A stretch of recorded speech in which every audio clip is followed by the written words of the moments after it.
சிவகங்கை மாவட்டம் திருப்பத்தூர் செம்பரம்பேட்டை மேலத்தன்மையில் மீன்பிடி திருவிழா இன்று வெகு விமர்சையாக நடைபெற்றது. ஊட்டாக்கூடை மூலமாக மட்டுமே மீன்களை பிடிக்க வேண்டும் என்று விதிமுறை செஞ்சப்பட்டிருந்தது. இன்று அதிகாலையில் சிவகங்கை, புதுக்கோட்டை, திண்டுக்கல் உள்ளிட்ட பல்வேறு மாவட்டங்களிலிருந்து பகுதியிலிருந்து ஆயிரக்கணக்கானோர் கிராம மக்கள் ஊட்டாக்கூடைகளுடன் கம்மாயில் குவிந்தனர்.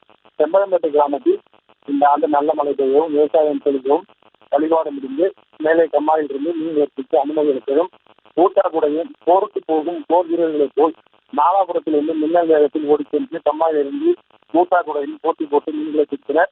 இதில் கட்லா, மிரால், வெண்டை, ஜிலேபி, பாப்புலர், ரோகு உள்ளிட்ட மீன்களை பிடிக்கின்றனர். இங்கு நடைபெற்ற ஊட்டா மீன்பிடி திருவிழாவை கிராம மக்கள் குடும்பமாக நின்று ஏராளமானோர் கம்மாய் கரையில் நின்று வேடிக்கை பார்த்து கண்டு ரசித்தனர்.